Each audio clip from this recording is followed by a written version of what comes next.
Still no sound.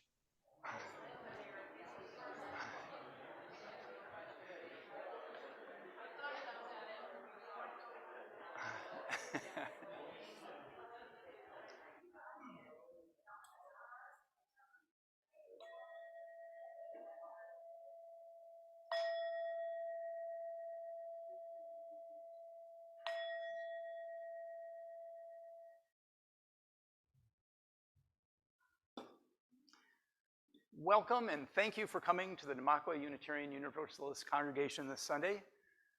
As usual, we have a different kind of service. Today we're going to be talking about those who are unhoused here in Loveland. This is a come as you are congregation, and no matter who you are, what your faith, or who you love, you are welcome here.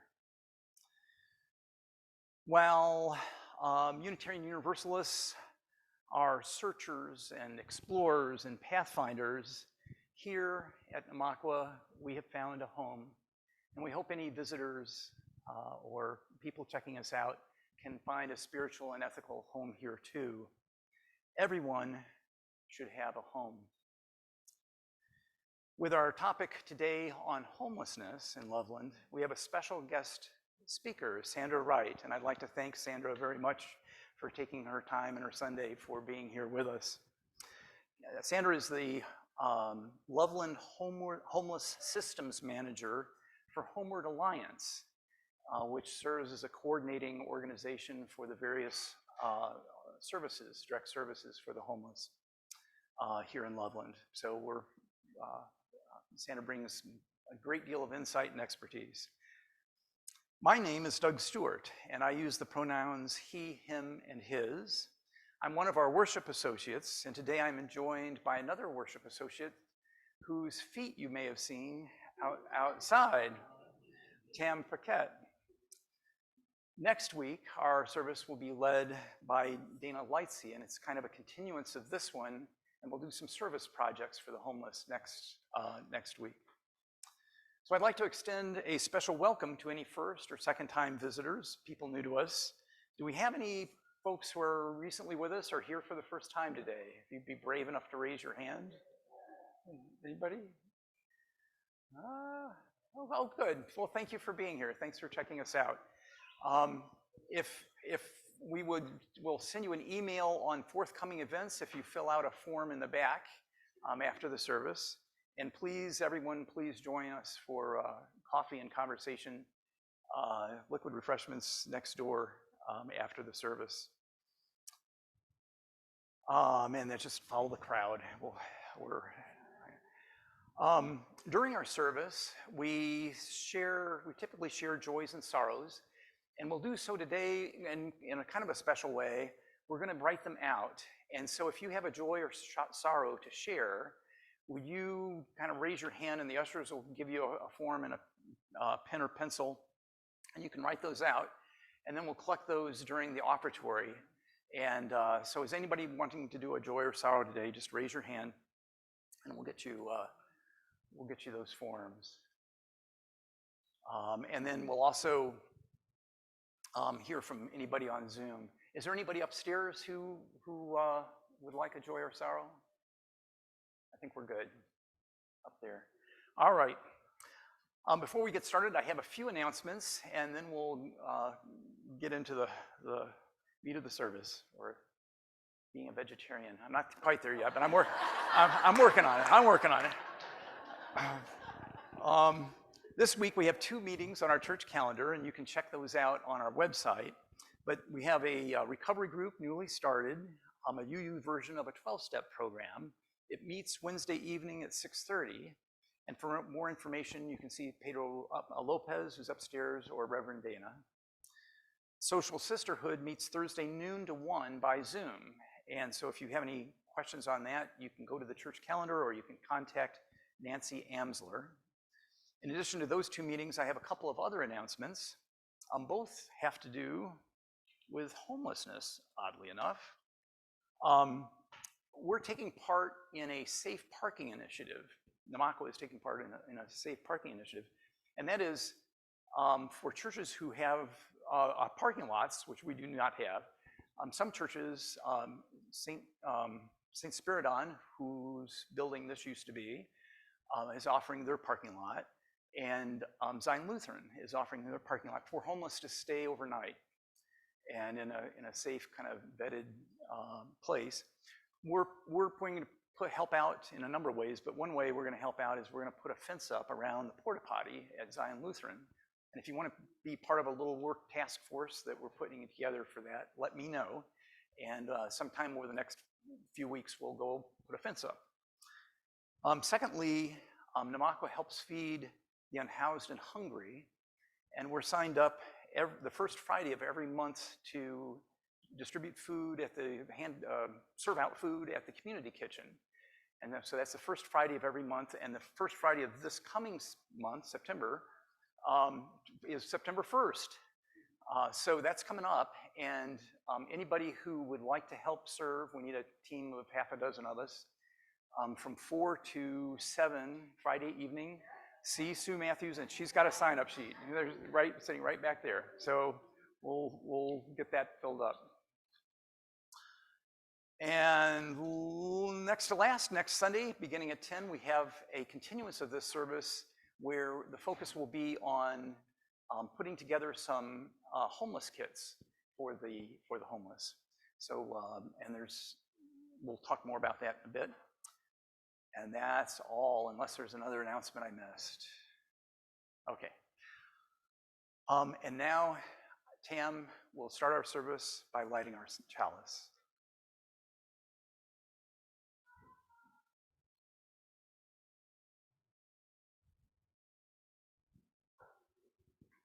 We light this chalice in solidarity with our unhoused neighbors. May we all open ourselves to the intricacies of homelessness. May we release ourselves from the stigma of shame and find one another in beloved community.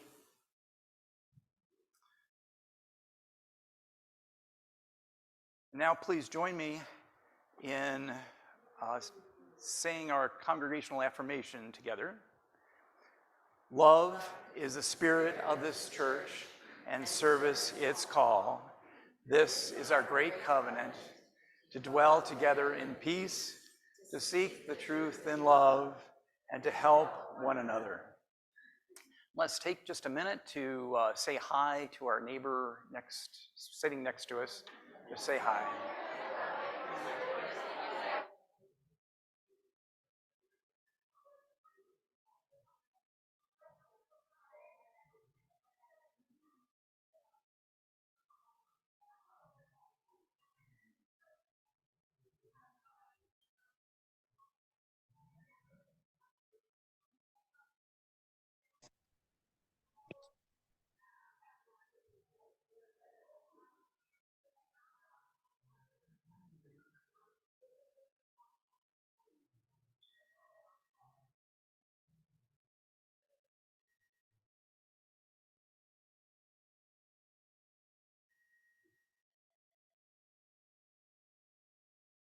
Now our opening hymn, it's number 347. We'll also project the words, if you know the tune.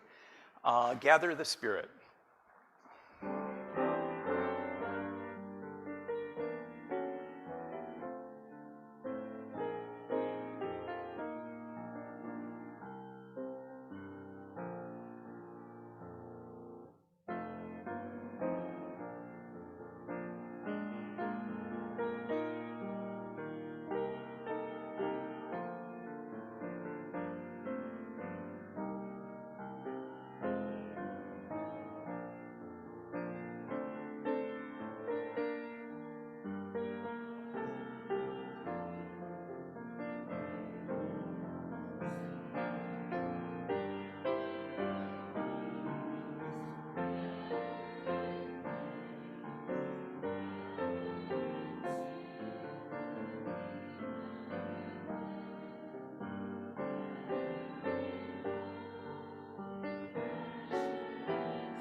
I should have asked you to stand so you don't have to sit so long, but we'll take a stand break a little bit later. We have a children's story, or a story for all ages, and I know that there's at least one young person here. Tyler, would you mind coming up here? This is my grandson, Tyler. We do story, and I don't think we have any other children here today. Ocean is over in the nursery. So yeah, just come on up here, buddy. This is my grandchild, Tyler. He's enjoying today. So, and you can just make yourself comfortable, and I'll read to you and everybody else. Okay, there we go. This is the story Home by Tanya Liepert, and Andrea Stegmeyer did the illustrations.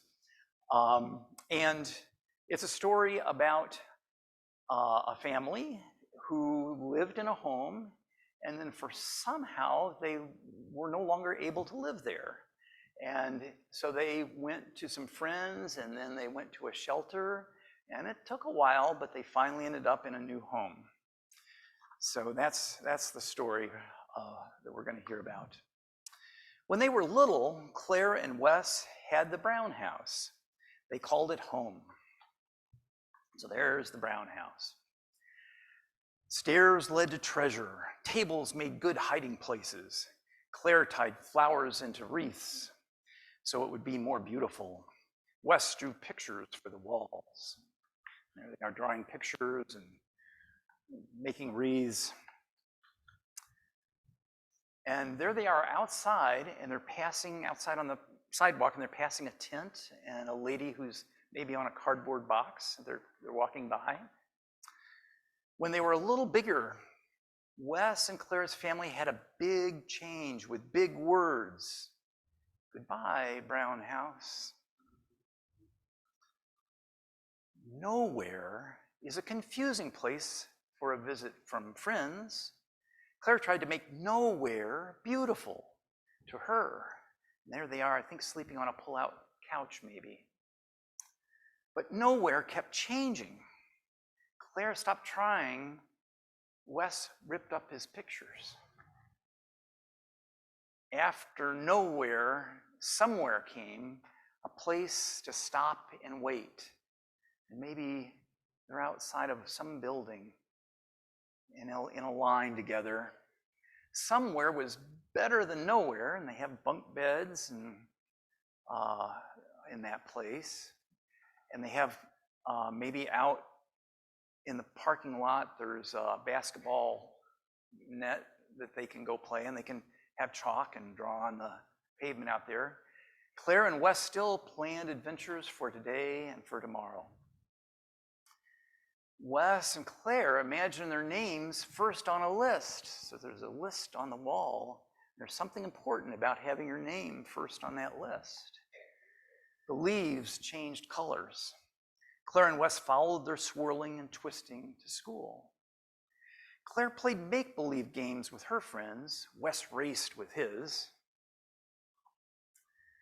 Both kept the shelter a secret at first. Claire worried her friends would worry. Wes worried his friends would forget that even though he had no house, he was still Wes. When the nights were lines and strangers, Claire and Wes found comfort where things made sense, where the answers were easy, like at school. Even when the kids asked about things that made no sense and the answers were hard. How come you live there? Are you poor? Do your mom and dad work? The questions kept Wes and Claire from pretending nothing was lost and helped them remember what would always be with them wherever they were. And there's Claire and Wes's parents talking with someone inside, trying to help them. When they moved into the blue house, Claire and Wes learned that some things never go away, and that what you can count on most is love and each other. And there they are, all at the table, parents and children. Soon, when the time of big change seemed long ago, Wes and Claire danced inside a house strong, warm, and bright. Claire tried flowers into wreaths. Wes drew pictures for the walls. They planned adventures for today and tomorrow. But they never forgot what it was like to be nowhere, somewhere, or anywhere.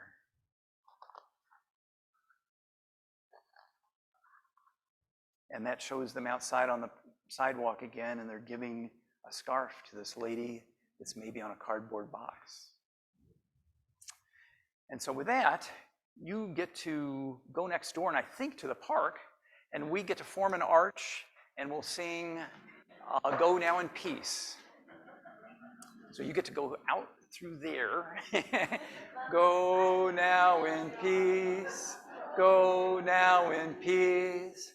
May the spirit of love surround you everywhere, everywhere you may go.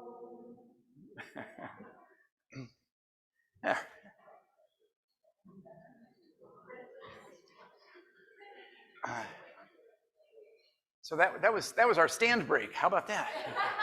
It all works. Each week, you support the work of this congregation in all the ways we live our values in the world through your generosity. In addition to supporting the church, 1/2 of your donations in our plate support a local nonprofit organization, helping us make a difference beyond these walls. Also, today, please place your written joy or sorrow in the offering plate, and it'll work its way back up to us.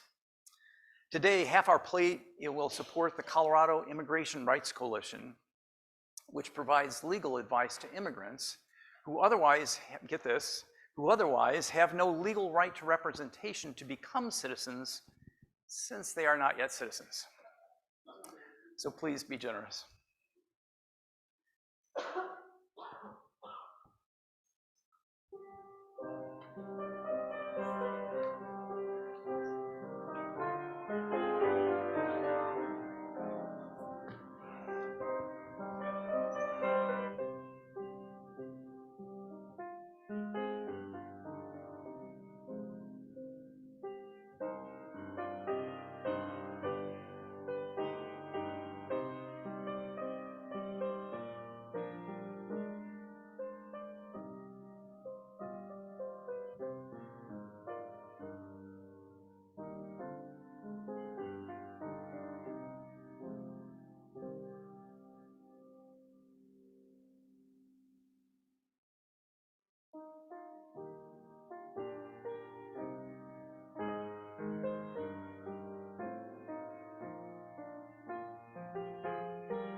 I walked into class in my pajamas, kind of like these, hoping that no one would notice. My head down, humiliated, hoping that no one would notice. It was impossible to concentrate on the lesson because the entire time I'm thinking, how the heck did this happen to me? I'm a good person. I don't deserve this. My body was exhausted. I was hungry, thirsty, running on pure adrenaline, in complete survival mode, and I didn't know what to do because the night before, my home, that was volatile and sometimes a dangerous powder keg, exploded, and I was human shrapnel expelled into the night with no place to go. We don't plan for these things. I was in scouting forever, but there are no merit badges that prepare you for this stuff. These are the things that families keep quiet. Communities hush up and act like, oh, they don't happen. And because if we don't address it, we can pretend it's somebody else's problem. It happens to them. So how could someone like me, who spent hours working at the local homeless shelter, volunteering for the Shelter for Abused Women and Children and the food bank, how my brain couldn't figure out, after I had paid it forward for so long, why was I being punished?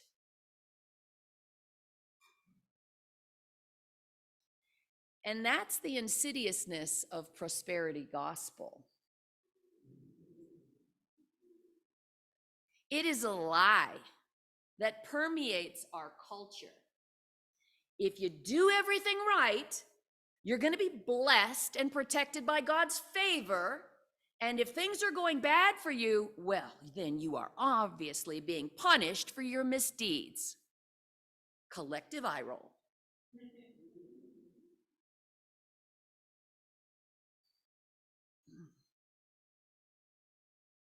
Now, I don't know about you, but talking about this kind of stuff makes me very uncomfortable. And I think we should normalize talking about homelessness because it does make people really uncomfortable. And that there is this stigma attached to it. So we have to bring it out into the light, because with stigmas, what do we do with them? They have to be smashed. As a beloved community, let's all agree to end the very bad habit of seeing homeless people and then doing those mental calisthenics, trying to figure out why they ended up in that situation. Let's not weigh up their worthiness as to whether we should help them. In the past, I've done this myself. I went, ooh, do they look like they're doing drugs and alcohol? Does the person remind me of me? Do they have a dog or a cat? Do they look young enough that they should be able to get to work? Or do they look like a scammer?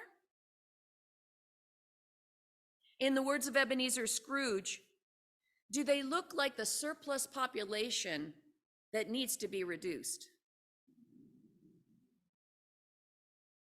Friends,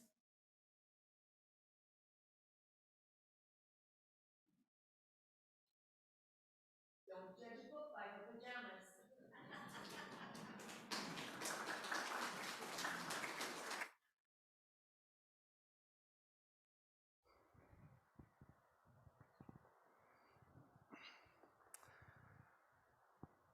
We come together each week to share our lives and care for one another through all that life brings. And so I'd like to read off the joys and sorrows that we've collected. From Mickey and Vaughn, joys. We've had a busy August. Mickey's daughter and her family, husband and 13-year-old daughter, visited a couple weeks ago. Then Mickey's son and his family, wife and 5 children, ages 4 through 13, spent 5 nights with us last week. This is a joy. We enjoyed their company, and they were able to visit Mickey's mom, who is now housed in a memory care facility. So, blessings. Let's see. Not sure who this, but maybe it'll become apparent. Joyful too, being officially hired at the job I've been a contractor for in the last 10 months. So that sounds good. Okay, yeah, very good. Excellent. Be welcoming 2 mamas to our Mama Nest community home, bringing us to 4 moms, 5 kiddos, and 1 on the way. Awesome. Be celebrating birthdays of Clay's mom, Karen, and our dear friend, Mem. So, great. And from Trish, so grateful to be among you, which always feels like home.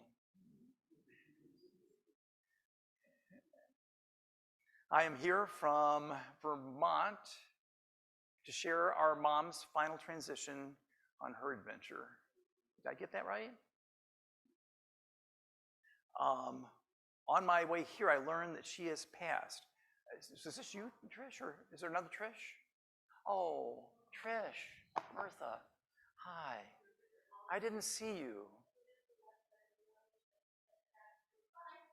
Oh. Well, thank you for coming here. I didn't think that Mem had come from Vermont, so I put it together. Oh, wonderful for you to be here. Thank you. Yeah, our hearts with you.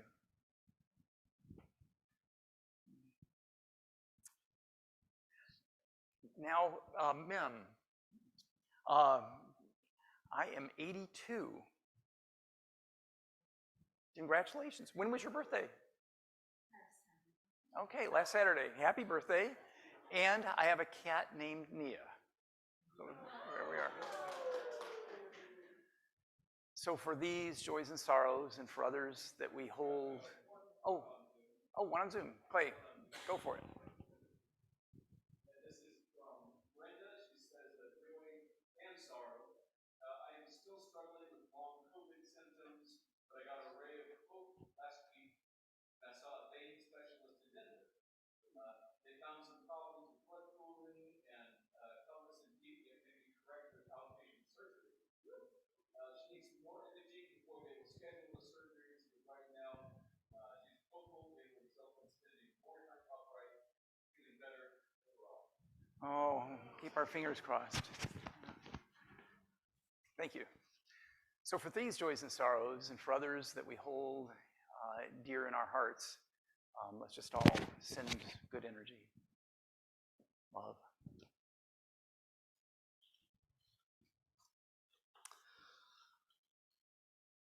As I said in our introduction, I'm super pleased to have a special guest speaker with us today. And 5 years ago, a little backstory, 5 years ago, our former minister, Laurel Liefert, invited some of us to check out a possible multi-faith social action organizing meeting. And what evolved out of that meeting was 8 or 12 of us from various denominations working towards systemic change to help people who are unhoused here in Loveland. And this is a picture from a public meeting we held right before COVID. That's Laurel up front and center. If you look real closely, you can sort of see she's got her guitar. And I know some of you were there. So we've been at this a while. Our multi-faith group, which is part of Together Colorado, had found that the city of Loveland had commissioned a study by the University of Denver to produce a strategic plan for the homeless. So good on the city council. That plan recommended that the city coordinate our response for those who are helping doing direct service for the homeless. It had been uncoordinated. So Together Colorado, this local group, multi-denominational group, we kind of threw our weight behind encouraging the city to find a coordinating organization, and along, I'm sure, with lots of other folks. And they did so and contracted with Homeward Alliance. And Sandra here, Sandra Wright, is the, see if I can get this right, the project manager for Loveland's efforts to help the homeless. So that's Sandra's connection, and kind of we'd like to think anyway that we had a little help. We helped a little in getting you to help us. Sandra brings a great deal of experience and to her job, and we're going to test my progressive prescription here. She joined Homeward Alliance in 2021 and served as the executive director before then of Loveland's Community Kitchen for 7 years. In addition to her nonprofit background, she brings 15 years of experience working specifically with beginning stage companies where she oversees daily operations, product development, and worked extensively with marketing and the public. She was named 2021-22 Citizen of the Year by the Loveland Rotary. Sandra currently sits on the board of directors for Loveland's Community Kitchen and the governing board of the Northern Colorado Continuum of Care. So thank you, Sandra, for being here. And if you and Tam would step up, we're going to interview you.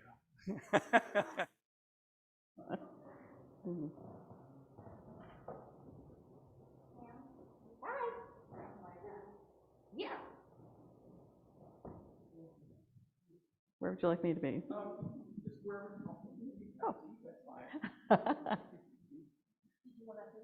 Oh. You can be the rose in the middle of the thorn.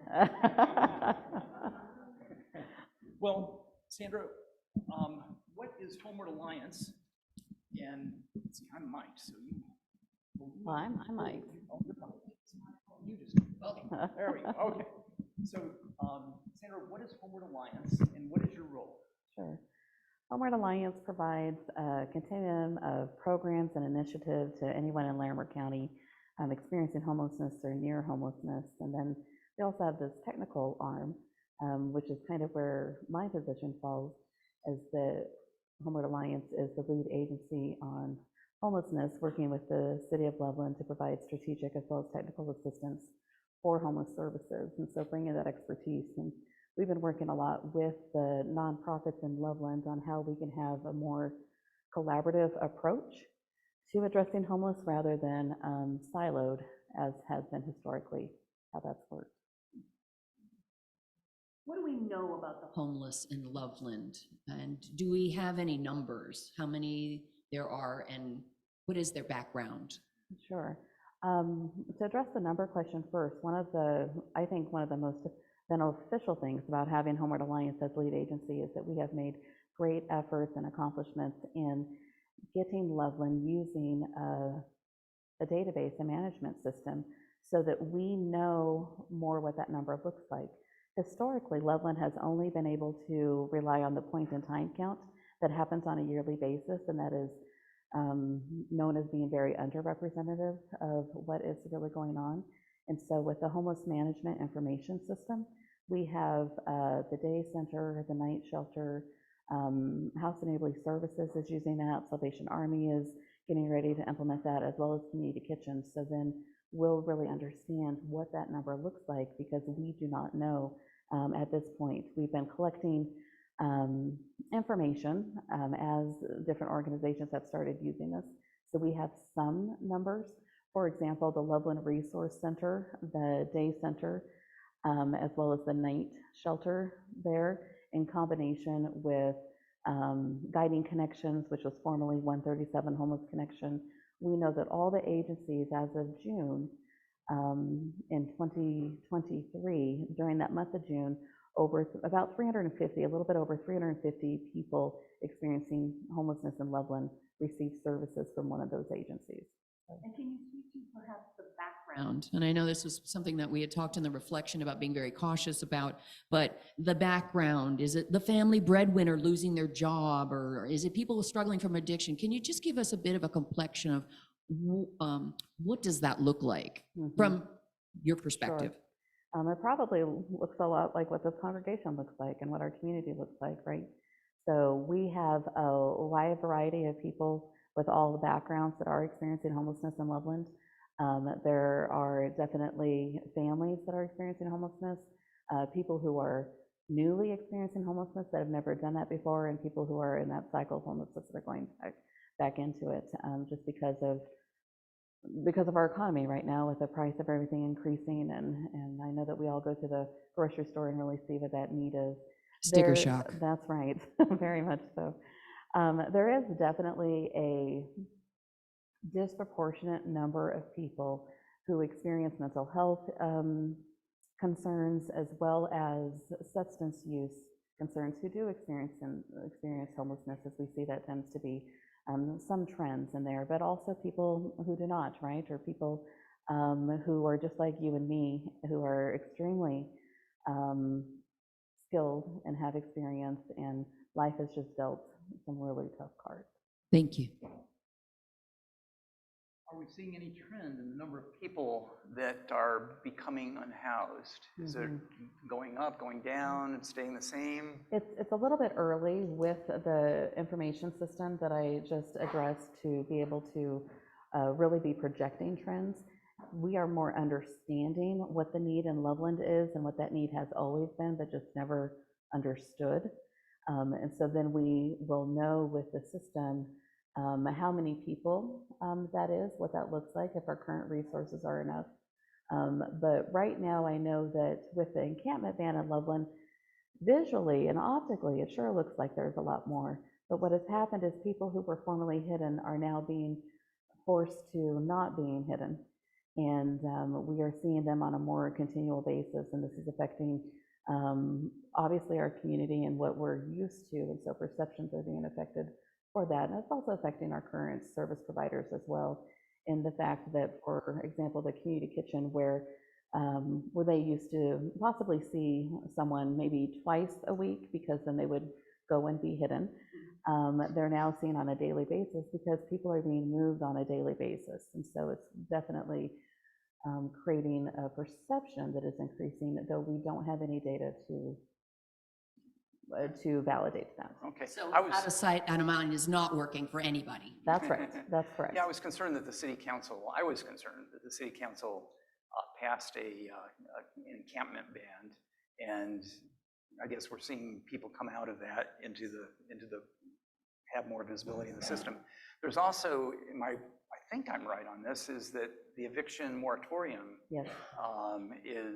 has now passed, and so we may see an uptake from Yes, that. we are seeing more people who have recently been evicted as well. So just as nationally homelessness is increasing by those various things that we discussed about cost of living, eviction, right, it is doing so in Loveland. However, it's not that Loveland is exceeding at a more rapid rate than anywhere else in the nation. And some folks they don't realize that there might have been a moratorium on, rent, paying your rent, but the, $20,000 bill at the end of having that break, that, somebody's going to pay that mortgage. That's right. And so anyway, so what is Loveland currently doing to, address this issue and for the unhoused? Sure.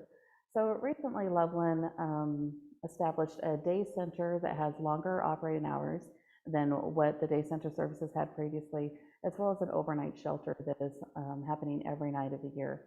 So the solutions that are in place, the day center is at the former 137 Homeless Connection building. That building was always leased by the city of Loveland. And then when that became the Loveland Resource Center, that's where that is. But there's an issue with space there, with the building functionality and different things like that. And so there's definitely it's not a sustainable solution. And then also the South Railroad facility that has the humanitarian tents over by Fairgrounds Park, where people are spending the night, that's not a sustainable solution either. And That's so tense, right? It's pretty much it is tense. tent, yep. There are 5 beds in each tent, and that is where people can seek shelter overnight, as well as at that 137 Lincoln Avenue. Lincoln? Yeah, sometimes. So at that location as well. So there's overnight sheltering happening at both locations. However, neither one of them are sustainable. Homeward Alliance believes very strongly that the community needs to be involved in decisions, and it shouldn't be directed by any one specific entity. And so we have created a homelessness task force to look at more sustainable solutions on what the community needs. And Together Colorado is represented on that task force, and we're very pleased for that. Ooh, this is the time for a plug, quick plug. It's not on the script, I gotta jump in.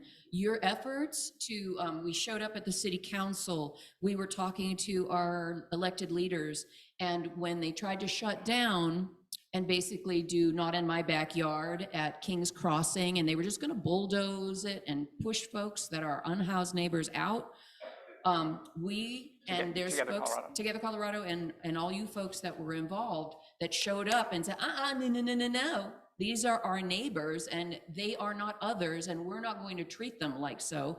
And so it went from, and thank you, Sandra, for your support and all the organizations that you're affiliated with. It went from just bulldozing a community trying to survive that's on the precipice of, to now we have the next step up where there's a place to shower, where to use the facilities, and where to sleep at night that is safe. So our action made a difference, your action made a difference, and we're going to continue to do so. So end of commercial. Okay, that's good. And yeah, and as Tim says, state of Colorado was involved in, once the city decided to end the encampments, Together with Colorado was involved in helping make sure that each person had to go somewhere. The city attorney also helped, yes, because he was worried about our Loveland getting sued. So there were a number of good factors there, both carrot and stick, I think, helped us, and Sandra helped coordinate those efforts to help those who were disencamped. Yeah, a lot of extreme efforts put by the executive leadership of the city underneath the direction of city council. So we are thankful for those changes for sure. So that's a big win, because there are really communities that don't have that support, and it is just, move on to the next place with our brothers and sisters. That's right. Well, so that's kind of where we are. We've got some, so I'd say Band-Aid solutions in place that are not sustainable. Do we know of any plans in place that are more sustainable? So we do have a couple of items that are currently in the works. One that will be finished by the end of this year, and that is the St. Valentine Apartments, and that's permanent supportive housing. And it's located directly across the street from the police and courts municipal building. And let me interrupt you there. You may be stepping on what you were about to say. So this is Catholic Charities coming in and making a substantial investment. I've seen the number 18 million. I'm not completely sure that they upfronted all that, but the city pitched in the land.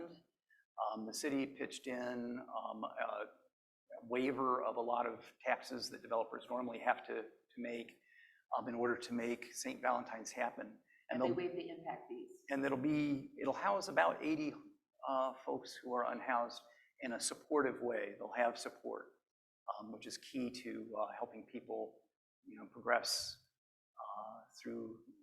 progress from homelessness. And when Doug says support, we're talking about wraparound services. We're talking about job training, any kind of mental health needs. We're talking about folks that have substance abuse issues. It's a nurturing environment that's helping them work their way out of the system. And and I'm kind of excited about it because we've been looking for ideals, and we've got an ideal that Catholic Charities has helped put in place here in Loveland, I think. So there. Yeah, no, that's perfect. I appreciate that that interjection. So we expect the first people to be moved into St. Valentine before the end of the year. Homeward Alliance is one of the agencies that's going to be working as far as case management with the individuals on site. You are correct, with Catholic Charities of the Archdiocese in Denver is the one who really brought a lot of this to fruition. So along with about $1 million with the lands and everything from the city of Loveland. So it's a really great improvement. The other item that is being worked on right now is a youth shelter. And they are looking with Thompson Valley Schools and working with other nonprofits and having a youth shelter located here in Loveland. They're looking at the Monroe Early Childhood Center site that each night would provide enough beds for 25 youth between ages of 15 and 20, I believe, and then also a day center that could help between 15 and 20 youth during the day. So this is good news, and this is progress. And I noted that you said something that there's neighborhood-ish of 300-ish people that are unhoused, and we've got a solution in place for 80 adults, and we're looking forward to a solution for 80 adults. So that maybe leads me to wonder, what do you, and you may have to walk a little bit gingerly here, but what do you see as the gaps that you would like Loveland to fill? Sure. For the homeless? The gaps is really having that emergency shelter, a sustainable plan for emergency shelter in the day center. I know that there is a lot of interest with different segments of the community, like we need more work programs, and we need to encourage people to pull themselves up by their bootstraps, and how do we do that? And those programs can be appropriate in some cases, for sure. However, if you don't have the base foundation of an emergency shelter and a day center that is there for people, those programs will not be successful. And so we have to start with that.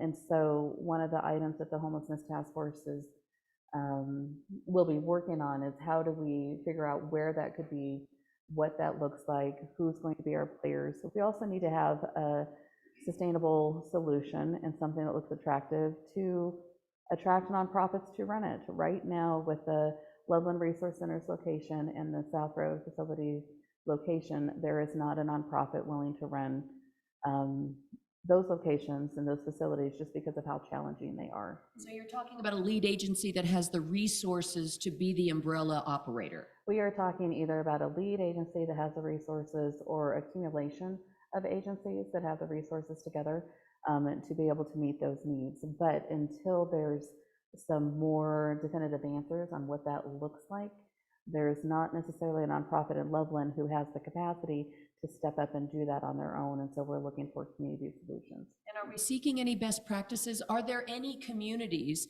that are actually doing this and doing this right that we can model?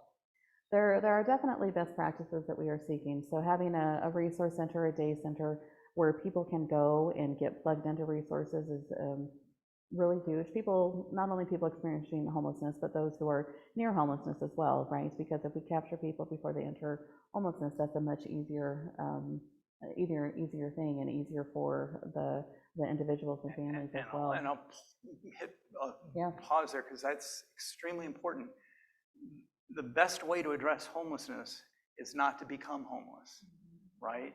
And so if we can have some sort of way of detecting people at risk, and then a way of helping them not become at risk, and just stop it before it starts, right? This is one of the reasons why we're working so hard to get the safe parking lot. It's already been done in Denver many, many times. We're bringing it here because, you know, if once folks are living in their car, what's the next step below that? We have to create a safety net. So if you're, you know, a mother and a child living in your car, we don't, you know, just the humanity aspect, we don't want that to be a situation where, you know, most homeless people have a job. They are working.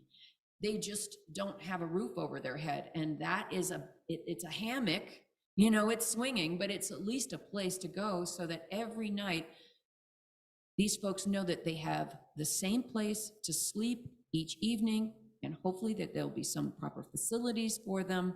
And just that comfort, just imagine that peace of mind. We all have a place to go every night. If you're living in your car, you have no idea where you're going to park that night, and is it going to be a safe thing? So that's why we're really pushing hard for the safe parking lot to become a reality. And I'm really looking forward to helping, you know, having all of us volunteer to get these things off the ground.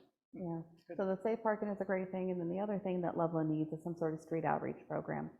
So when you do not have a system in place to help those experiencing homelessness, there tends to be a disproportionate number of people who are resistant to services to gather in a specific area, right? So people who maybe don't trust the system's failed them before.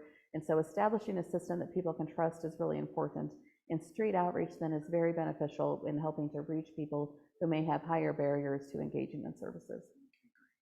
Well, we've said that some things that we're doing now, we've said that there's some really wonderful plans that are being put, that we're planning to put into place, and we're saying that there's still this need, that what we're planning to put in place helps but doesn't fully meet the need. What do you see that folks like us could do to help, either in direct service or in strategic systemic change? Yeah.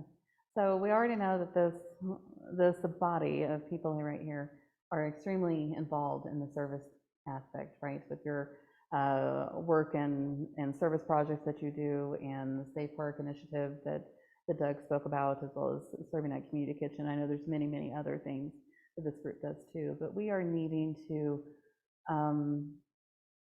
really help our city make some choices in how we continue. And so being present at some critical city council meetings or some different things like that to help make that change from the decision-making level would be really beneficial, to be advocates for making sustainable change and coming up with solutions that work. We have the best practices that work, but the players look different in every community, right?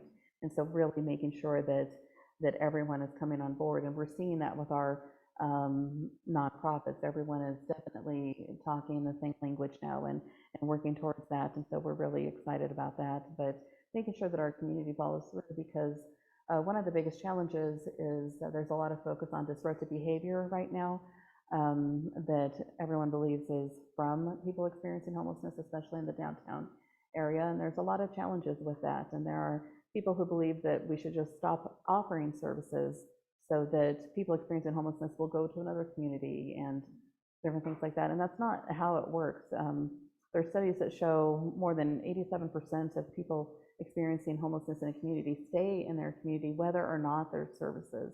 And we've looked at numbers here in Loveland, and it's a very small percentage of people that are coming from other communities to access services here. And if they are coming from other communities, it's still part of our Larimer County network.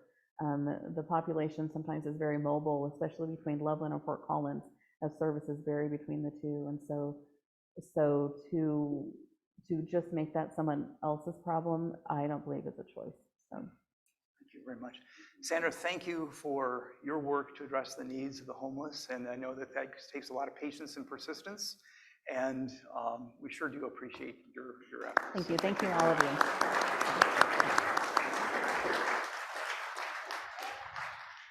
Yes.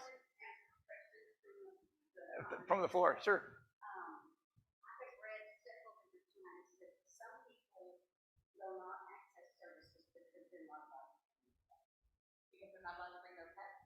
Yes.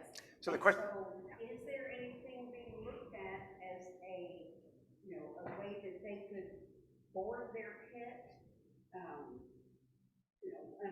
as long as they're in the shelter, and then take the pet with them? So the question, let me repeat the question, especially for people on Zoom. It's that some people are not accessing services because they have pets, and some services don't allow pets. Some don't. However, here in Loveland, with the day center as well as the overnight shelter, pets are allowed, because we think that that is a large barrier for people, and we would rather remove that barrier and have people successfully engage in services and get the help. Well, thank you again, Sandra. Thank you. Thank you. And if we have more questions, Sandra, I know you have your own church thing to do, but can we touch base afterward? Okay, so touch base with Sandra afterward.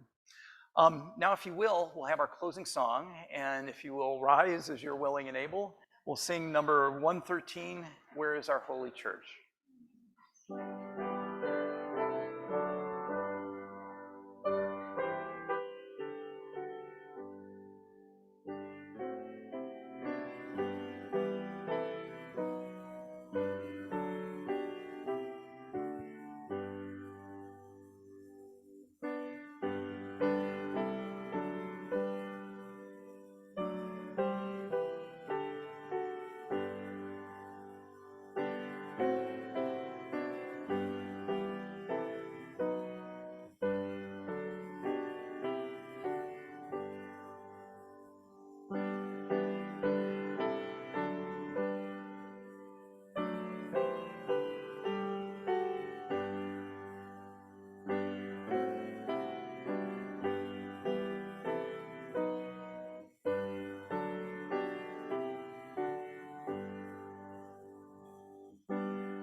recognizing that each person has worth and deserves dignity of housing. And may we work to elevate each unhoused person in the beloved community. Good. And as I mentioned, we're forming a work party to put up a porta potty fence up at Zion Lutheran. See me about that if you like. On September 1st, Friday, we have community kitchen sign up, distributing food to the homeless and others at risk of needing food, and see Sue Matthews on that. And next Sunday, we'll have putting together kits for the homeless. So see you then, and thank you for being here today.